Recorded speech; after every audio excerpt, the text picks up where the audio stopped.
जाकी रहे भावना जैसी, प्रभु मूरत देखी तिन तैसी। नरेंद्र मोदी ने इंडिया की तुलना मुजाहिदीन और ईस्ट इंडिया कंपनी से की है।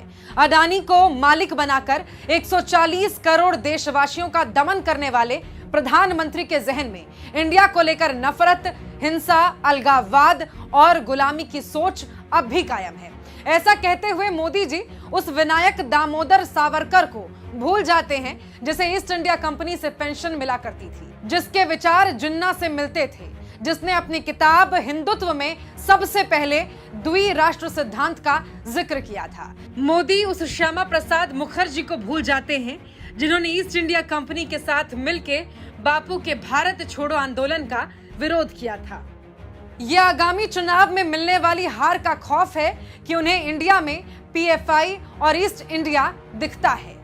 पंत प्रधान की आंखें यदि प्रगतिशील होती तो उन्हें नेहरू का दिया हुआ Indian space research organisation ISRO दिखता, all India institute of medical science यानी एम्स दिखता, इंडियन इंस्टीट्यूट ऑफ टेक्नोलॉजी यानी कि आईआईटी दिखता।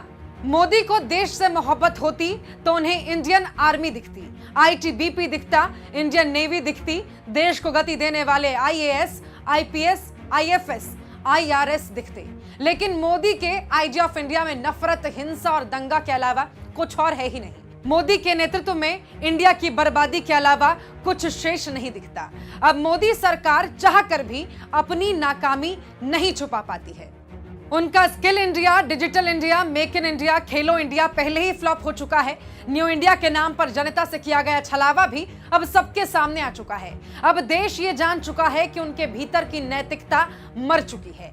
उन्हें इंडिया में भारत के लोग नहीं नजर आते, मणिपुर नहीं नजर आता, इंडिया के युवाओं का भविष्य नहीं दिखता, इंडिया की महिलाओं पर हो रहे अत्याचार पर वो चुप्पी साध लेते हैं, उन्हें इंडिया के दलितों का उत्पीड़न नहीं दिखता, इसीलिए वो इंडिया के पिछड़ों का कास्ट सेंसस भी नहीं चाहते हैं।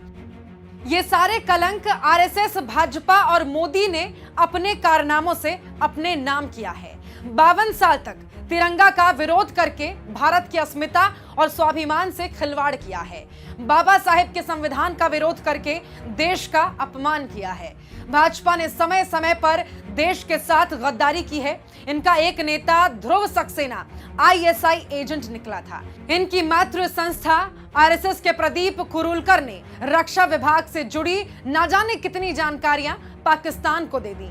इनका एक नेता निरंजन होजाई आतंकवादी फंडिंग में पकड़ा गया। यही इनका असली चाल, चरित्र और चेहरा है। लेकिन याद रखिए मोदी जी, इंडिया का मतलब भारत है। हम भारत के लोग हैं।